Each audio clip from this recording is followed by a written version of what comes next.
You're listening to Head to Head, a Star Wars podcast. Two fans, two generations, all things Star Wars begins now. All right, well, hello, everybody. I'm Eric Vansel. And I'm Daryl Sanders. And as always, we're your hosts for the show. So this week, it's kind of interesting. We came up with the topic like today or something. In a lot of ways, this is a spiritual successor or a sequel, if you will, to last week's episode because we are talking about a little bit about Visions Presents the Ninth Jedi, right? But you ran across this article in Screen Rant, which we do get a lot of our ideas from, full disclosure. Not like everything, but like you guys, we read a bunch of stuff and we say, hey, this sounds interesting. Let's actually discuss this. And so you ran across an article about how they were going to now rebuild the Jedi Order, right? But it's sort of kind of like in a non-canon sort of way because obviously the gist of the article, because I read the article, and again, I mean, there wasn't like anything newsworthy or earth-shattering or anything like that. It's really more what it does is that you have what the article says, which is just talking about how, in the Ninth Jedi animated series that's coming up on August 5th, and, we'll basically be reviewing that.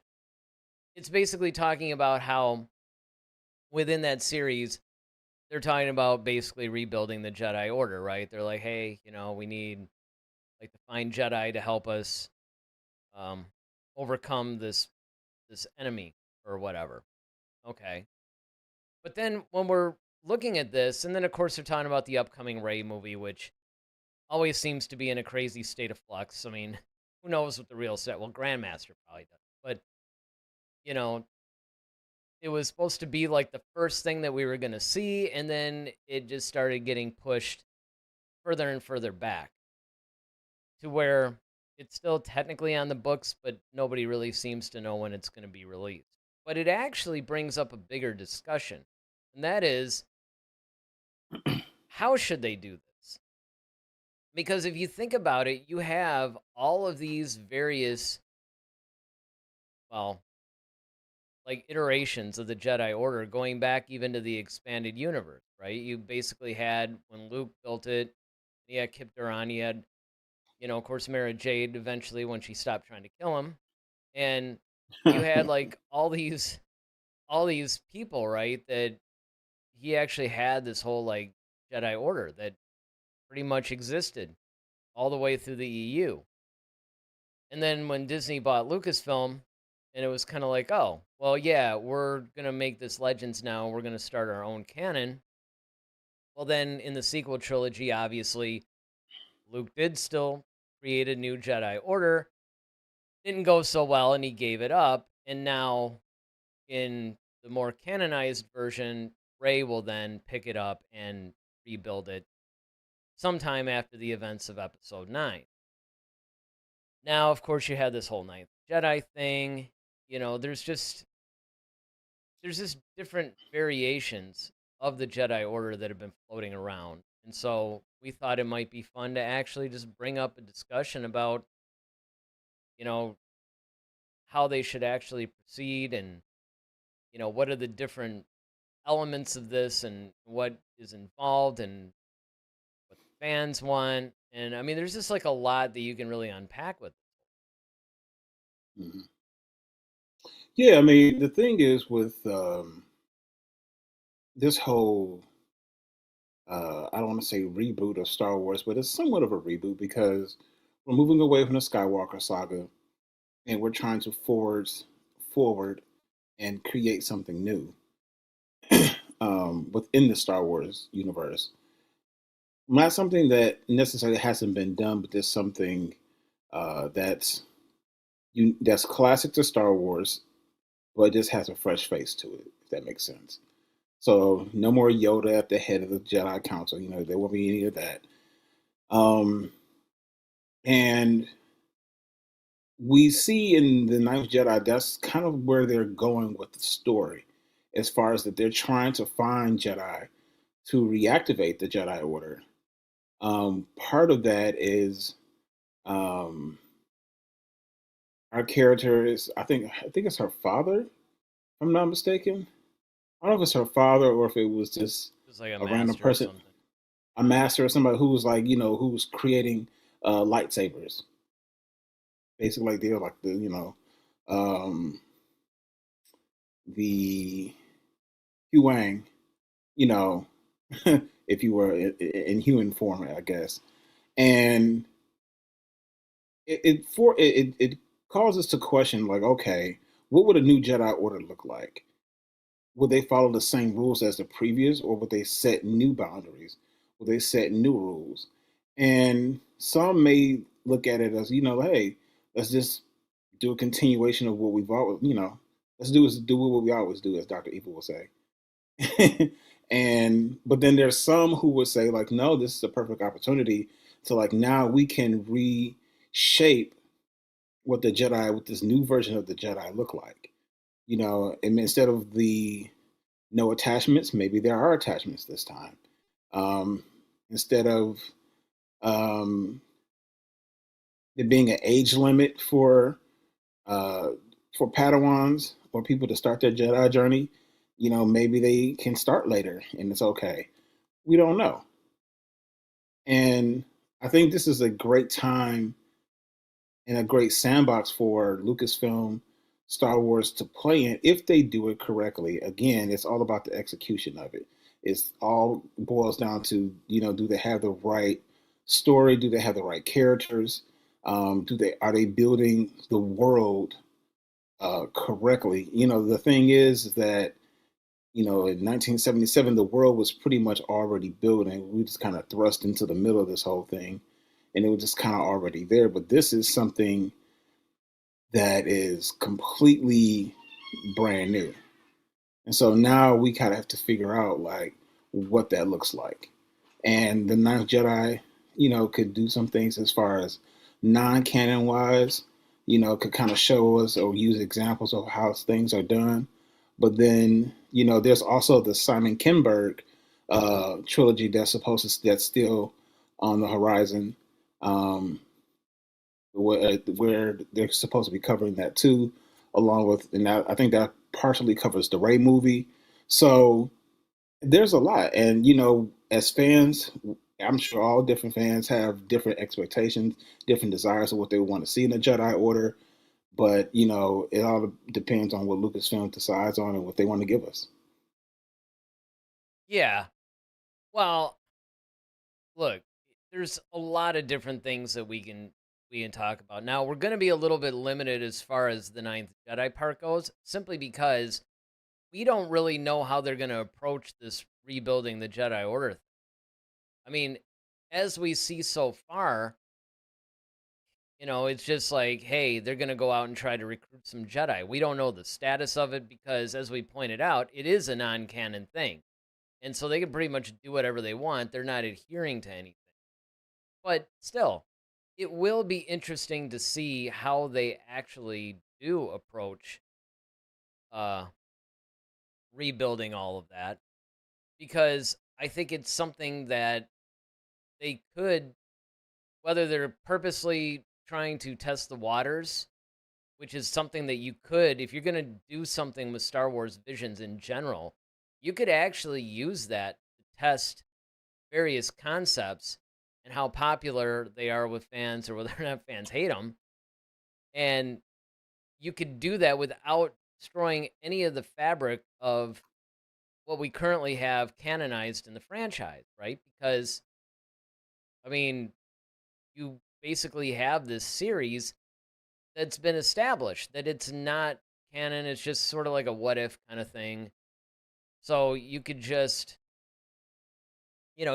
basically test out different things, and then if something really latches on with the fans, like if they handle the new or whatever the Jedi Order is in this Ninth Jedi series, maybe people kind of like that and they can lift a little bit.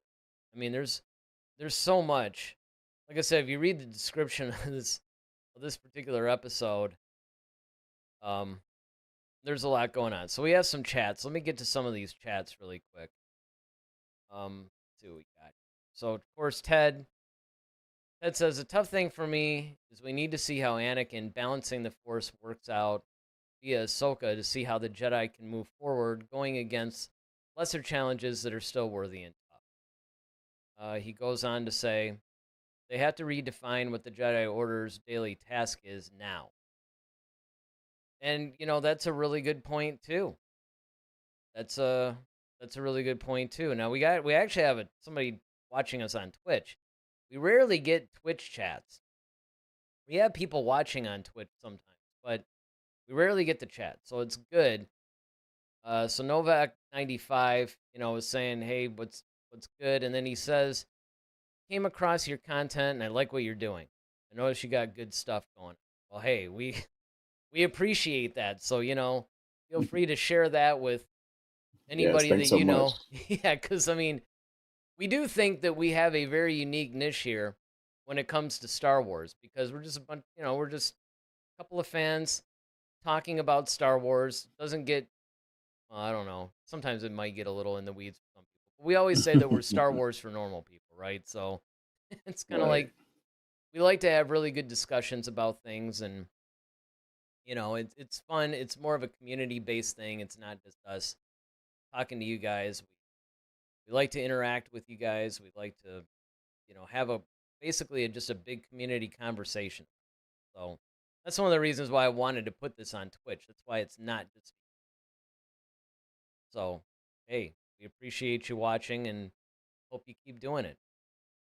So what else? I think that was really all in the chats. But yeah, Well, let me. Ted's got a good point. So go ahead and. Well, I was just going to say, one of the main things that, to Ted's point is, um, what the daily task of the Jedi will be, because if most of you all know that, they kind of serve with the Republic. And so without there being a government, like you have to establish a government, number one. And then the Jedi kind of acted as somewhat of ambassadors of peace, or they're kind of an adjunct to the government.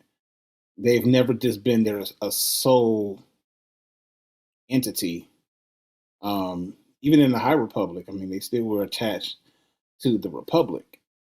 So I think that's one of those things that we're going to have to look at too. Like, okay, are you going to create a brand new government? Are they going to be a sole entity that kind of just polices almost like a Men in Black thing, where they kind of police extraterrestrial, things where, hey, we just watch out for Sith Lords, and anything that's trying to, oppress the galaxy, we just kind of step in. What does that look like?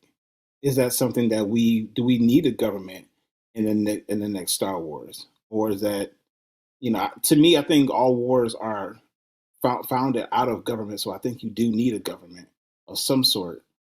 But some people might feel differently.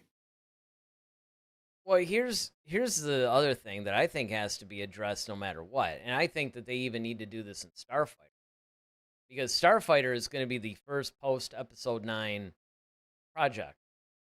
I'm not Mm-hmm. even talking about chronologically. I mean, that's where it actually falls in the Star Wars universe. It happens after Episode 9. And it's something, this is one of my biggest criticisms of the sequels, actually, is that the end of Episode 7, you had Starkiller Base wipe out, like, the entire, Republic, pretty much. Like, the government, anyway.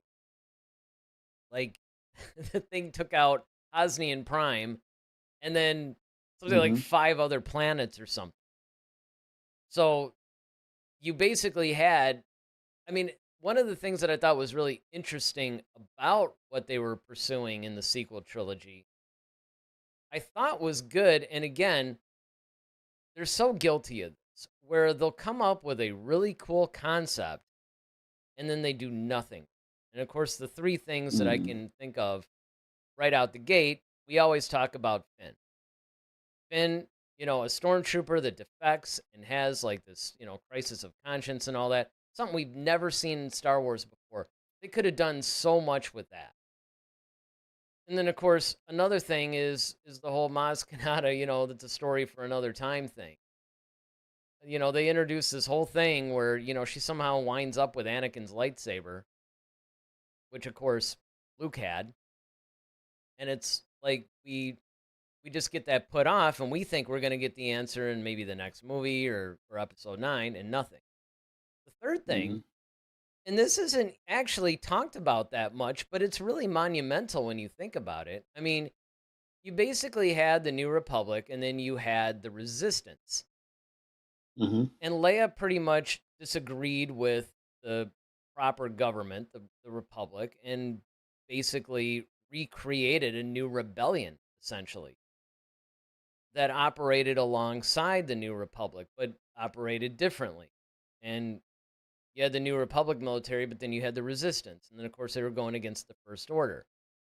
All of this stuff was actually under-explained or underused. And then the big coup de grace is that you have 5 planets destroyed. The entire New Republic government is completely wiped out. And because they're in this whole little microcosm of the immediate Resistance, the First Order, and our characters, they don't really go, too in-depth. And the thing that I find funny about that is like, okay, anything that takes place after episode 9, you have to address what happened. Like after the events of The Force Awakens, you got to tell us, well, what's the government now? Right? Like what's going on? You destroyed Hosnian Prime and all these other planets and basically house the entire government. There's a lot of story there that they need to explore.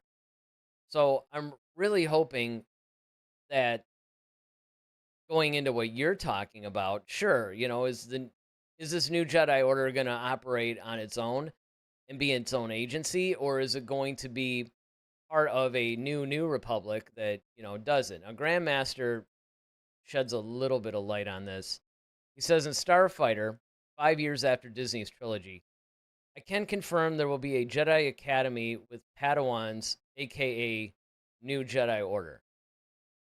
And then Ted basically says, Maz got the lightsaber off the local Facebook marketplace. Takadana. That's great. That could be. But explain that, right? Like if she just bought it off the black market or something. I mean, look, if you guys remember, there was actually heavy rumors going around that episode 8 was going to start with Luke's floating hand and the lightsaber or something. Remember that? That was like a strong thing. That was something that people were really saying was going to happen. So I don't know. It's really tough to say. Let's see. Grandmaster has something. He says, being on Twitch is a good decision to get views. Video game industry is twice as big as both music and film industry combined. Yeah, funny thing about that, we've been on Twitch for a while. Yeah. Like 2, 3, 4 years now. Probably not too long after we started live streaming. Yeah, we started being on Twitch. We just, we only have like 10 followers on Twitch or something crazy like that. And usually there's only one person, maybe 2, that actually watch live on a regular basis. Again, it's another thing where, they like YouTube, right? There's only about like 6, 8, 10 of you guys that watch live, and then the other 20,000 watch, at some other point during the week or whatever. But yeah, we definitely see the value in Twitch, and I would love to. It's the thing. If I could actually do this more full time, even more part time, right? we could actually cultivate a lot of stuff. I could get the Discord involved. People have had ideas. They're like, hey, you guys should hop on your Discord and then live stream on Twitch. You guys playing Star Wars video games. And yeah, I mean, if we did that, we would probably get a ton more viewers. And we would actually get them to port over probably even to the YouTube channel. But even if they stayed on Twitch, it would be fine. But, hopefully, one day, if we get more supporters, more people watching on a regular basis, and we can, actually get monetized, that's kind of the next step, then hopefully that works out. But yeah, I think that, this is the kind of thing that if you look at a lot of the stories that they started in episode 7, if you look at a lot of the stories that they even started throughout the sequel trilogy, just a lot that they just haven't explored that they needed to, and they definitely need to if there's going to be something beyond episode 9. So anything that you do now beyond episode 9, your first couple of projects need to show us. And I think Starfighter will, because Starfighter, if you think about it, is not a Jedi Sith type of a thing, right? It's more of a military kind of Top Gun-ish kind of thing. And so it sounds to me like whatever the government is during this time period is going to be heavily featured. So maybe we'll get that answer. Yeah, I mean, I think Starfighter, it's within that film. I think we need to at least address the government. The government needs to be addressed to some degree because I mean, like, where are you getting these, pilots from? You have to. It's got to come from somewhere. You just can't just pop up with stuff. So I think we need to eventually address that. I think that's one of the big elephants in the room. And then maybe if you want to do a series or if you want to do an animated show or whatever, to maybe kind of further that, and then you drop another movie that kind of shows more of the government of, the Republic or whatever they want to call it this time. And hey, this is the new government, and the Jedi now are starting to work within that to help build that and protect it and watch over the galaxy. I mean, I think those two, you can't have one without the other. I think you can't have you can't have the Jedi without the government, in my opinion, because I mean, wars start out of government. So well, it's also like, yeah, it would be kind of like, making movies or something about the CIA, but not having the American government involved. Exactly. Now you could focus on the You CIA. could focus on the CIA, right? But you still know it's like, hey, it's part of the American government, right? So you still got to make references to the government. Exactly. You still got to do that. And I mean, I think that that's one of the things that you're right. It does go hand in hand. And I mean, even to Starfighter's end, I mean, Grandmaster saying that, okay, there's going to be a Jedi Academy with Padawans. So I guess that means there are going to be some Jedi in Starfighter. And I do know that I got the actor's name already. But one of the main guys. There's been, and we were talking about this on the Discord, actually. And I had read this. It's funny because when Grandmaster posted this on the Discord, I think I had just heard or read something about it, like Facebook or whatever. People were talking about it, where there's rumors that it's Cade Skywalker, right? That because if you look at the illustration of Cade Skywalker and then you look at, still from Starfighter, you're like, oh, he could be playing that guy. It's one of those kind of things. But then again, is he playing that guy, or is he playing that character, or is he just resembles him, but they're gonna probably call him something else? Well, I mean, that's the other thing too, right? Because they've done that before, where they'll take an expanded universe character, rename them, and I mean, look, even when they took Rey was supposed to be Kira. Kira. But obviously, they borrowed the Kira concept and just created the Kira character and made that Mm-hmm. part of Solo and put her in a completely different time period.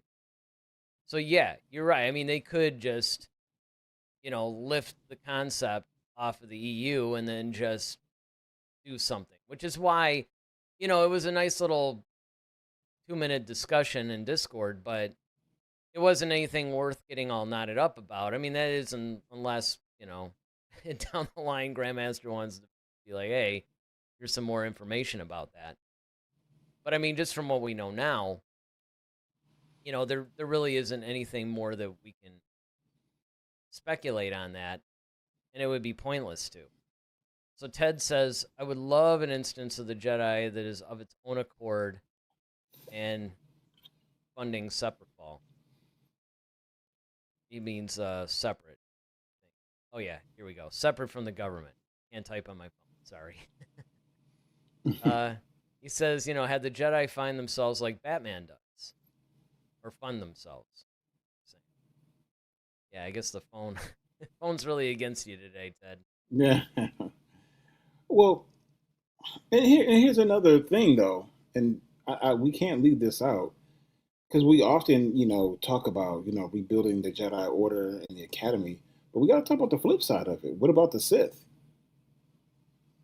What villains are we going to have now? Are you going to have, because, with Palpatine hopefully finally gone Yeah, forever I was gonna this say time. that's what we thought before too, right? You're right. That's what I'm saying. It's just like, What would be really gone? awesome? What would be Man, like super cool? And this, I mean, don't honestly, do it. somebody was like, well, somehow Palpatine returned again. Yeah, oh my God. It's another clone. Like, oh my God. Hey, well, you know what though? It does line up with the expanded universe. I'm just saying. There was the whole yeah, but clone thing where Palpatine had a bunch of them. Now, the idea, though, is at the end of Rise of Skywalker, supposedly they destroyed his essence.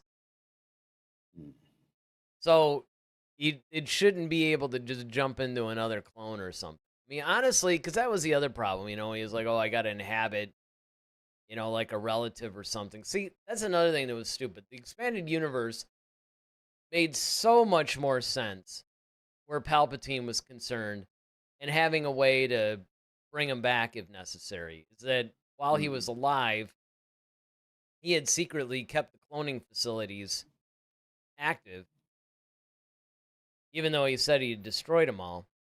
And then he just made a ton of clones of himself. And so that way, if, anything was ever like, if it was ever destroyed, this essence would just go into the next clone. And then he would achieve immortality somewhat.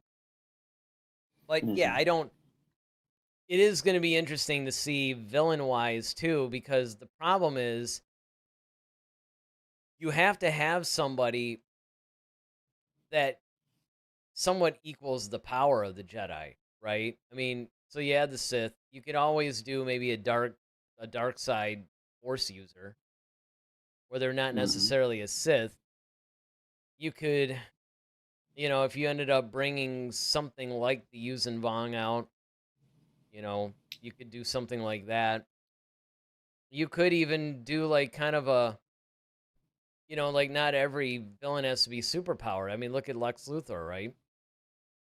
You could do something like that. Because like Thrawn is actually somebody who is formidable against the Jedi. So you can bring a character similar to that. Or, oh man, what was it? I always forget his name. He was the guy from A New Dawn. Yeah, with a V. Vidian or something like that. It's like Count Vidian or some name like that. He was actually pretty cool. He was a really good villain that, again, he was somebody that was definitely different from anybody that we had seen before. But yet, he was believably a challenge to Jedi and to other people. Yeah, Count Vidian. Vidian. Yep. Okay, cool. I was right. For once, I remembered something. Look at that. Yeah. It happens every once in a while.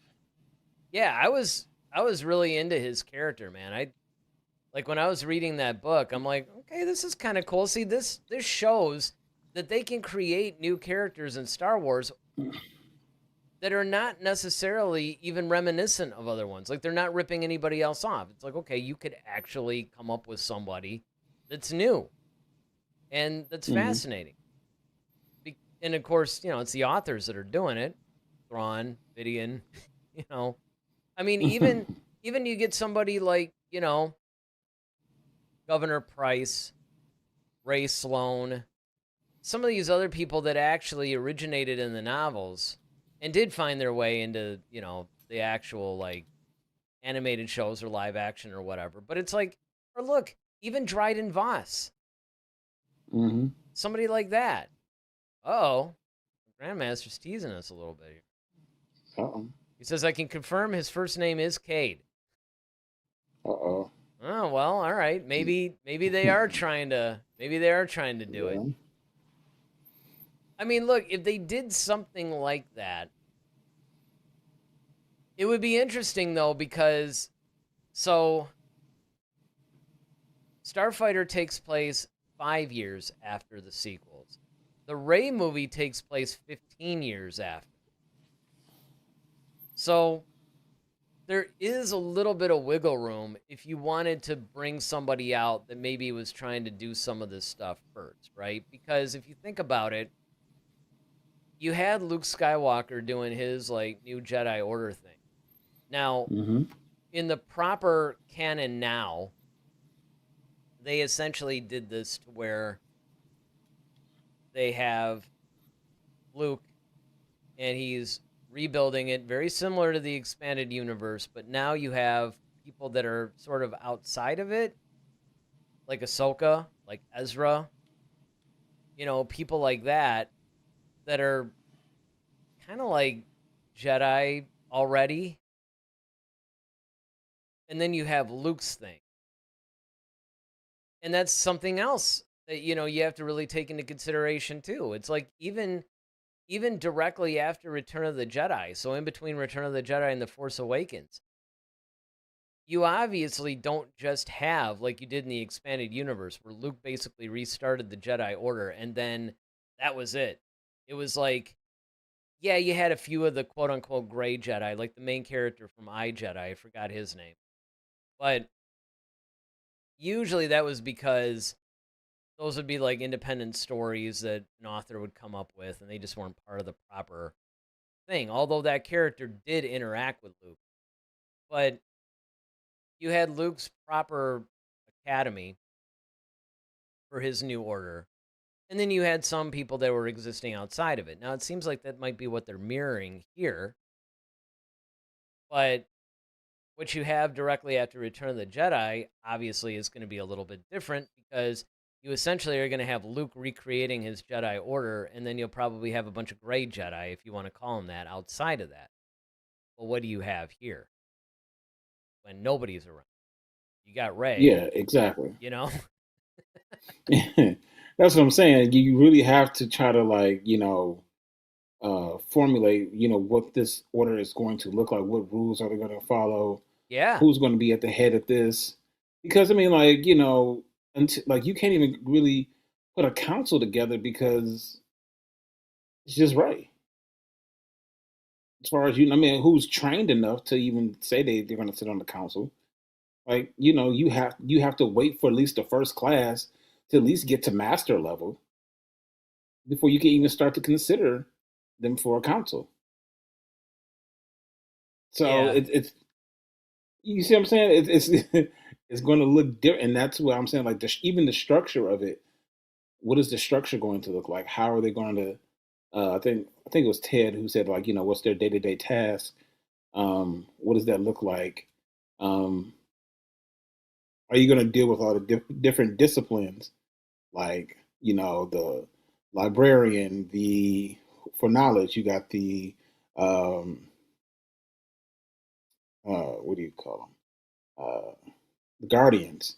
You got those guys. You got the force healers. I mean, you have so many different attributes within just the light side of the force. Oh, okay. Well, Ray's got to try to figure out how to teach all that. You know what I mean? It's Well, here's a couple of things that I would do. who do you have as who do you have? I mean, everyone's a Padawan to Ray until they become masters, and then they can take their own Padawan. But it's kind of like, well, how do you? Because like, if you follow the old Jedi Order, okay, you have a master that takes a Padawan, and then they go through the trials and everything like that. Well, who's going to take? If you got 10 people, Ray's got to train all 10 herself. Well, that does seem to be. I mean, granted, then they came up with the High Republic, and even though that takes place before the prequel era, obviously it wasn't Hmm. written then, right? So they're using a lot of things from the prequel era to come up with that. But there's a couple of things. They either have to what was I gonna say about it? See, well, let me start with this is why they should have just adapted the Yeah. EU had already worked all this out. The EU Hmm. had a solid foundation that everybody liked that had been around since like 91. Yeah, sure, you could point to a couple of the books that were, a little outlandish or were missteps. You can point to a couple more that had very loose continuity, but the core of it was sound and it was established. And all they would have had to have done is just adapt it. Now, even if you didn't want to straight up adapt it, you could have used that in conjunction and said, hey, we're going to canonize the EU and we're going to now frame stories within it. So, in other words, you're basically going by its rules, right? And instead, what they did was they would take concepts from the EU, twist them up a little bit, Hmm. rename things, you know, like loosely borrow stuff, but in my opinion, come up with like inferior stuff to the EU. The EU is great. Hmm. People can say what they Yeah. want, but it was really good. All right, we got some chats. We got Dragonfly and Grandmaster want to say if Dragonfly says the new Thrawn books did introduce a new villain called the Grisks. That's true. Yes, And they true. have been making the rounds. And yeah. And look, that's proof because the Grisks, they were kind of like, see, this is a good example of what I was just talking about. They were, what was the name of those things? I think it was a Nogri. The Nogri were like worshippers of Vader that aligned themselves with Leia. There was a Grisk like uh character or species, race, whatever you want to call it, in the EU. That the Grisks were basically like a version of that. So like how I say they would take a concept from the EU and then rename them, but essentially it's kind of like, okay, all you're doing is just, you know, making this thing. It's Hmm. kind of the same thing. But yeah, I mean, again, even so to Dragonfly's point, I'll go even a step further. What's funny is that all they had to do, like I said, was adapt the EU, let the EU stand, canonize it, come up with stuff to explain some of the weird plot holes where they did legitimately, some of the books did paint themselves into a corner. I mean, look, not every EU book was amazing, but a lot of them. Short of that, the new canon books are amazing too. Hmm. They could have just adapted those, right? I mean, why don't you just get like James Luceno or Claudia even, Gray. well, Claudia Gray, but even Timothy Zahn, and just be like, hey man, come up with like, do what you did with the Thrawn trilogy, but do it for 7, 8, and 9. So instead of Heir of the Empire, Dark Force Rising and Last Command, like rewrite them differently so we could do them now. Basically like what he did with his Thrawn trilogy when he came up with Thrawn's origin story. He essentially retold it the same way. He just changed it a little bit to kind of fit the narrative that Disney was trying to go for. And it was great. Like, the authors seem to be able to come up with really great stories. It's like, well, just have these guys write at least the treatments for it. Right. All right, so now Grandmaster's got a bunch of stuff. So, of course, he loves to call Dave Filoni phony baloney. It actually reminds me of a David kind of thing. Mm-hmm. He said he loves screwing around with the fans using EU legends to canon, teasing Mara Jade, Talon, Kira, Thrawn's character change, and now Cade and more in the future. And he says his ideology is to take characters you are familiar with and then bait and switch the fans. Tony Baloney was asked why he does this. He answered, "It's easier that way." Rolls eyes. He says another one he changed was Jason Solo, changed to Jason Syndulla. Yeah, I know, I picked that up too. Yeah. Mm-hmm. And then Dragonfly correctly points out the Chiss themselves could be a good enemy. Yeah, absolutely. I mean, so here's the thing. When you actually look at the Thrawn Ascendancy trilogy, which I still have only read the first book, by the way, but man, good. It basically takes place completely in the Chiss world.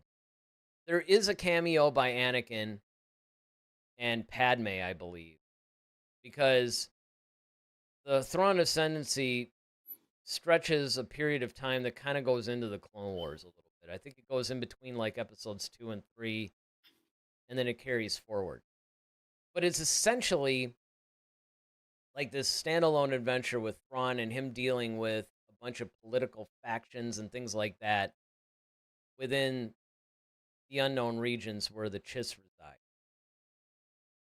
And the more that you look at them, the more that you think, man, you've got this whole thing.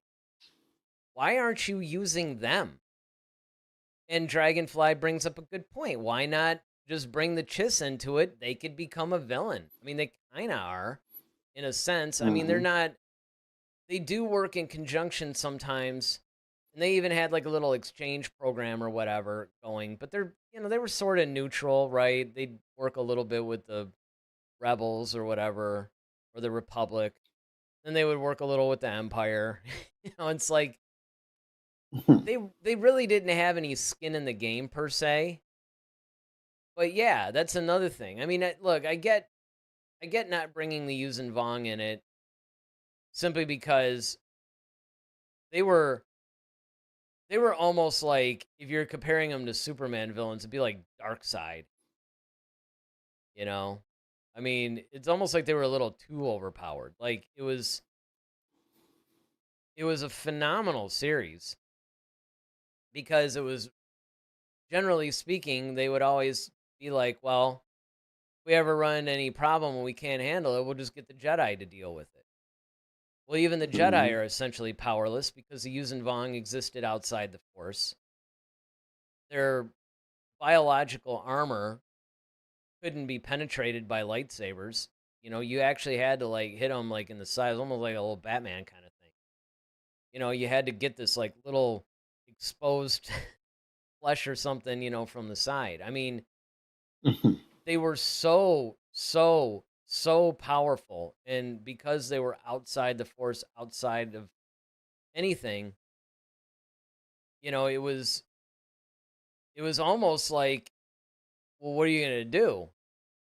And I mean, but it made for a lot of great things because they were slowly taking over. They start out, they come from the unknown regions, and then they start out in the Outer Rim, and nobody's really freaking out yet. But as they're getting closer and closer, then people are like, we're gonna have to do something about this. And then when they realize how powerless they are, at some point during the like 22 book series, Leia reaches out to Paleon, who at that point is actually the head of the Empire, because Thrawn was no longer there.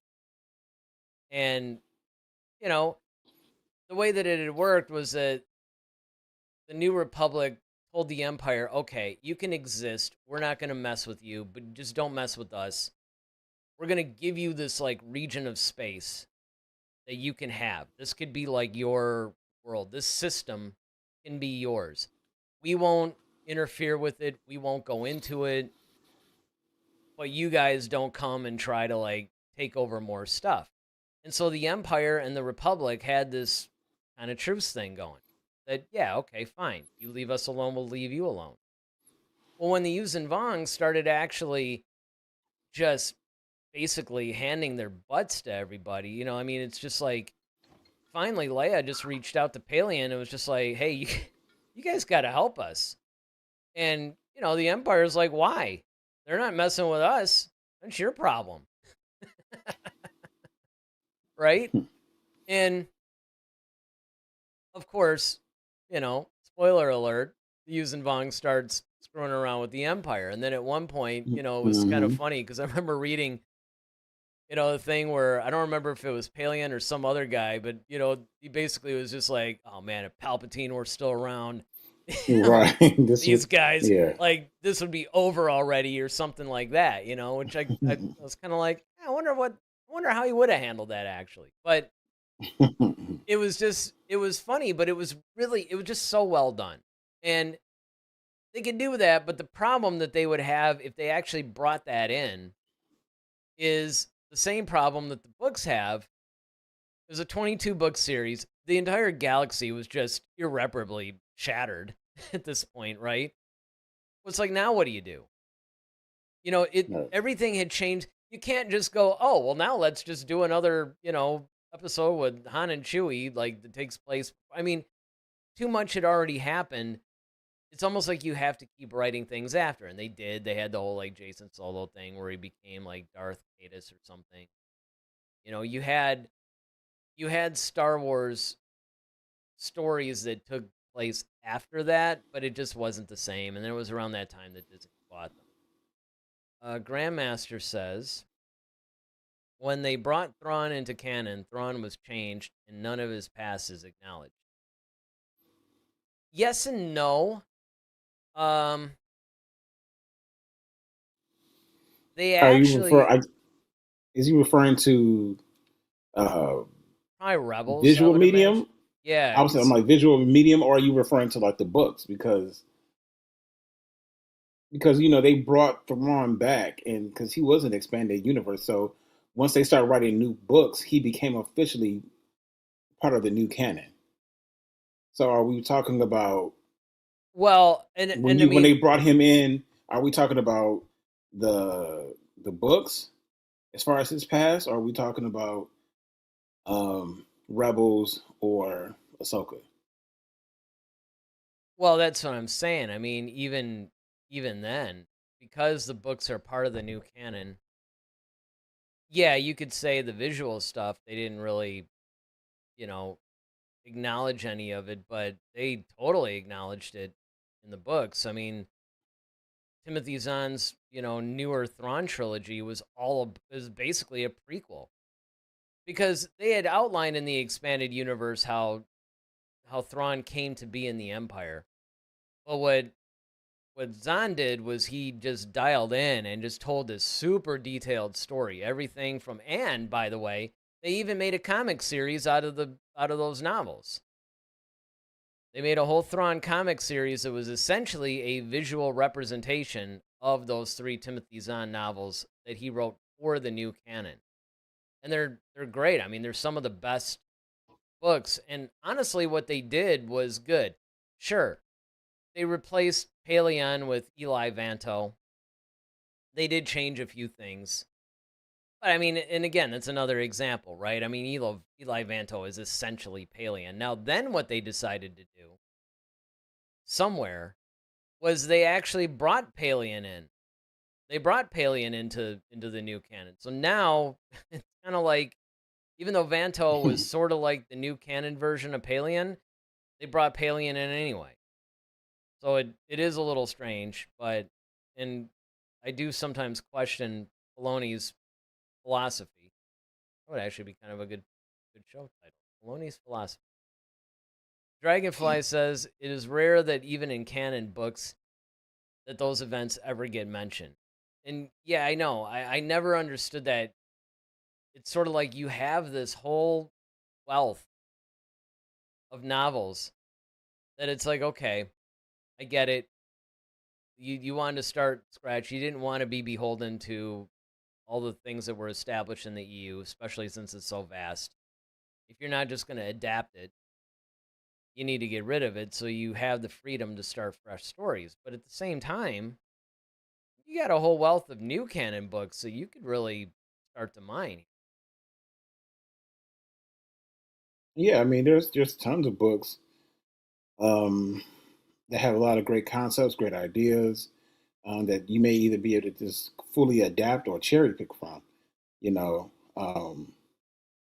I mean, we've talked about everything from the old stuff from Lords of the Sith to Bloodline to New Dawn to um, what was the other series? I think it was part of the New Dawn series, or New Dawn was I just a don't book. remember. It's a Well, single book. No. it was something else that was after that, I think. Oh, you're probably talking about Aftermath. Aftermath, thank you. Aftermath Because was a it's after, trilogy. yeah, And trilogy. That's what I'm thinking of. Aftermath, yeah, I mean, Aftermath takes place pretty much in the Mandoverse. I mean, it's a little Right, closer and to immediately following Return of the Jedi, but I mean, it crosses before that, honestly. Like, because the second book, Life Debt, really talks about how Han, how Chewie yeah, basically, got that life debt to him and how Han rescued him and all that stuff, which now, I don't know, it's sort of like, did Solo contradict that a little? I don't really recall, but yeah, I mean, it's all true. I'm saying is that they have books that have great content that you could cherry pick and or just strictly adapt, honestly, into films. But I mean, to back to the rebuilding the Jedi Order. I think it's a big task, and you have to do it. This is one of those things that they kind of have to get right because it sets the the stage for everything else that's to follow after it. Because it's almost kind of like we all want to see the as we said, the dawn of the Jedi, where you know we see the kind of the original Jedi come to be. But everything after that, you kind of have to make sure everything lines up, and that's the same way with this. Whether it's in the Ninth Jedi and they do something cool that they may be able to borrow from, great. I'm all for it if it's a good concept. Hey, I can't wait because it comes out August 5th. Mm-hmm. So I'll be waiting to see kind of where they're going to go with it. But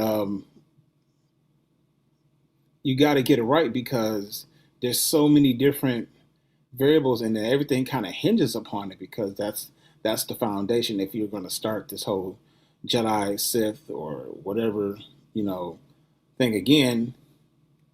Or maybe they don't bring the Sith right in immediately. Maybe they want to set the Jedi up first, get them established, then we bring in the Sith. Maybe that's when we finally get our true acolyte movie where we actually see how the Sith kind of come into play, and maybe they have their own new set of rules. So, I mean, it's just so much stuff that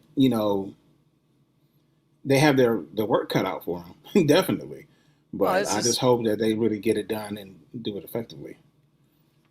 no, that's a good point too, actually, where they could reinvent the Sith now, because they wouldn't necessarily be beholden to what came before, because now that Palpatine Hmm. is gone, and I mean, other than Rey being a Palpatine, which is another thing that I had thought of too.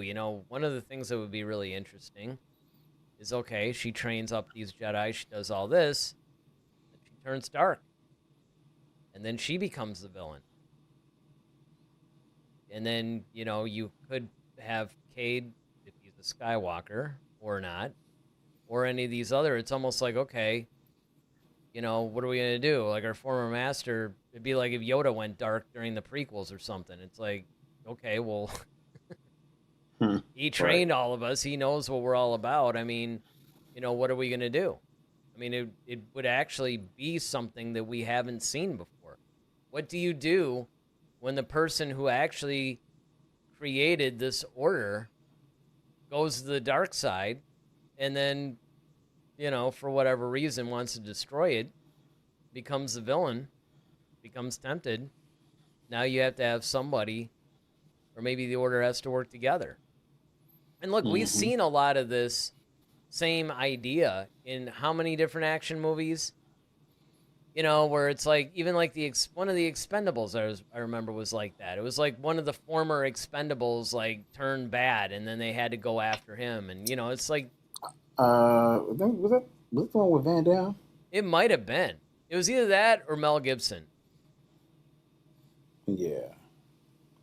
So I mean, it was like basically, but there's been so many that have essentially been like that, or two guys were part of the same army unit, and then one turns to crime and the other one stays, and now they Commando. Actually, well, yeah, Commando was like that, kind of. Yep. There's basically like a lot of different movies that were like that. So you could have something like that in Star Wars, because it's obviously a proven formula that works, and it would be interesting. Because what do you do when the super powerful Jedi that actually starts your order turns dark? And I mean, look, one of the coolest things that we saw in the sequel trilogy was that whole like little dark Ray thing. Mm-hmm. Like, I'm like, the dude, lightsaber. Yeah, with that creepy smile she had and all that. I'm like, honestly, Yeah, I would be more about seeing a dark Ray than I would like anything that she does. Like, I think I would like her better as a villain, honestly. Well, yeah, I mean, I would honestly love to see like Rey go dark and then Finn have to try to bring her back. Yeah, that would be cool. Or even, even if it's somebody that's prominent in the order that, she bonded with, right? Like her favorite student or something. Like, it would almost be like if they had made a movie where Ahsoka really tries to go and bring Vader back to the light side. It would be very similar to that. Mm-hmm. But I mean, in a lot of ways, Rey turning dark, it could almost mirror a little bit when Anakin did. The only difference is that obviously when Anakin did, you still had Yoda, you still had, Obi-Wan, you still had all these like powerful Jedi left. But, if Rey went dark, it's kind of like the main teacher, the main person. You're kind of like, okay, well, what do we do about it? It's like, all right, well, we're going to have to try to figure this out. All right, we got some chats. Dragonfly says that there is a new Jedi Order. We need Kit Fisto's nephew. Dragonfly loves Kit Fisto. Loves him. The Force flows through nephews in the Fisto line. Ned Fisto, Kit's uncle, down to Kit Fisto, and now it's Kit's nephew. I mean, look, even though, generally speaking, I'm kind of like the whole recycling of characters and things like that. But you know what? If it's done right and it's compelling, I'm on board for it. Grandmaster says, I can share that there is a serious discussion about a new order. Rey's character is being discussed, but not as a Jedi. Executives are considering doing Dark Empire from Dark Horse. That would be kind of cool, because that was when Luke turned. He says the problem is who the new Jedi character will be to battle her. So yeah, that's actually a really good example of what I was talking about. Rey turns dark, it would very much mirror the Dark Empire comic series from Dark Horse. And yeah, that's the problem, that what we were just talking about too, right? It's kind of like, well, okay, fine. If she turned dark, well, now who do you get to fight her? Unless you establish somebody. See, the idea is you establish somebody that's powerful. Maybe they're adjacent. Maybe they're kind of like an Ahsoka type character where they're already like an Ezra. Ezra would probably be, well, That'd be crazy because there's 30 years between. Well, there's approximately 20 to 25 years between the Mandoverse and Force Awakens. And then you would be talking another 15 years after that. Figure, like 45 years.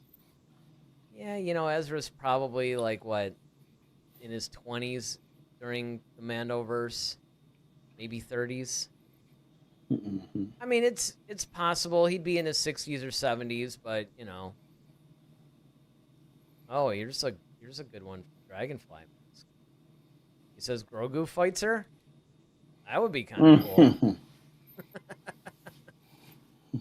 I mean, the only thing is we have to see basically like his growth, though. Well, it's not even just his growth. It's also the fact that he's really more of a Mandalorian than a Jedi. I mean, obviously he's been keeping his powers up, but it seems situational, right? Like, I don't know. Then again, it's kind of like his species. They're basically like little Force prodigies. Like, they don't have to try. They don't have to study. He's probably like, Jedi text. Nah. I don't need those. Stephen Hawking's. Right. Dragonfly says, I think Ezra will die with Thrawn. Rebels sets them up as rivals. It's a possibility. Sure. Dragonfly says executives had many meetings and they strongly believe the only way to salvage the Rey character is by making her dark, and in their reasoning, fans will want to see that.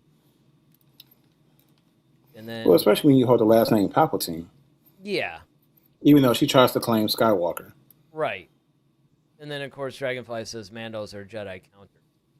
That's true, too, right? It's kind of like a little bit of a dichotomy there, but yeah, I mean, there is the whole Palpatine connection, which they could capitalize on, even though they did that just because they had to somehow explain how she has all this power without barely even doing anything. And the thing that cracks me up is when people will be like, yeah, but she had all the Jedi texts or whatever. I'm like, dude, I could have all the medical books in the world. You still don't want me to operate on you. Like, just because I read. I was like, don't worry. I can perform this appendectomy because I read about it. Watched a couple of YouTube videos, Yeah. Ask ChatGPT. YouTube University. Yeah. Yep. I'm good. Trust me. And it's the same thing with the Jedi. It's like, look, man, and I mean, okay, granted, sure. She had a little bit of training with Luke. I mean, honestly, I would say, like, post episode 9, I could believe a little bit more. But the Palpatine connection really is the thing that, honestly, as cheesy as it is, I will say it really made the most sense in explaining her power, because at least then you can say, okay, got the Palpatine connection. Yeah. It's like the most powerful bloodline, just like Vader. Yeah. I mean, it's kind of like, right. If you have to do it, then at least then I can sort of hang my hat on that and say, okay, it's cheesy, but it does work. But I guess we'll find out. I mean, the next thing that we'll be doing is reviewing the Ninth Jedi series, and we'll probably see how they handle the whole Jedi Order there. And then, we can talk about it from there. And then, of course, as always, next week, we'll have another exciting topic that we can talk about. This is actually a good little topic that we could dive into a little bit. I really like this. Yeah, that was cool. Yeah, it was. And it's always nice when we can do that. Even our Twitch people are coming up. Hey, this is kind of cool. So, I mean, it works out. Dragonfly finishes off by saying, I also think Filoni will try to carry on George's idea of talking to the Wills. Well, we'll see. There's also the nano thing, nano creatures. I think he might have been trying to say are the Wills. But whatever. We'll have to see. It just really depends. I mean, obviously the marketing department is going to be involved too. sometimes the business people actually do a good thing by saying, yeah, this is a little too out there, man. You can't do this. Okay? We can't make action figures out of this. This is not... We're not going to have nano... Yeah, this is not okay. action figures. Right. All right. But with that, I think next week, I don't know. There's nothing really on the horizon. Not at this time. Yeah, we're still a few weeks away from the Ninth Jedi series, so once that hits, obviously, then we'll definitely be full on. Like I said, even if they drop that all at once, we'll still review one episode every week. So that'll probably take us like through beginning. Well, 8 episodes. Is that how many there are? Yep.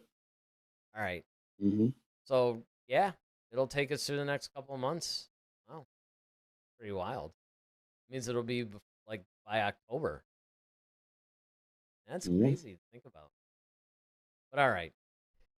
With that, I think we're going to wrap it up for this week. Obviously, don't forget to hit that like button, hit subscribe if you haven't done so already.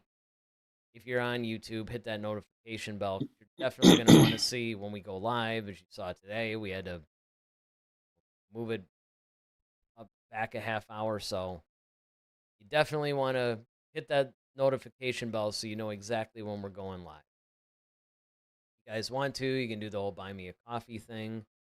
There's a link in the description. You can throw a couple bucks our way, helps the channel out. And then, of course, there's also our Discord, where we do continue the discussion throughout the week. And that's always fun.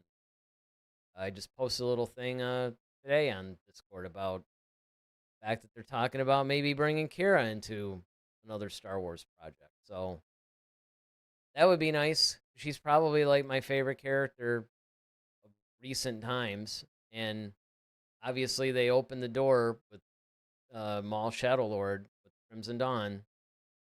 So we'll have to see. All right. So till next week, we'll see what else we get into Star Wars wise. But until then, hopefully, you guys keep chatting on the Discord. Have a good week and all that good stuff. And with that, I'm Eric Vansel. I'm Daryl Sanders. May the Force be with you. Always. Head to Head, a Star Wars podcast. Be sure to follow us on Twitter @HeadToHeadSW. Submit your questions for our next show. Visit our official website at headtoheadswpodcast.com. Until next time, may the Force be with you, always.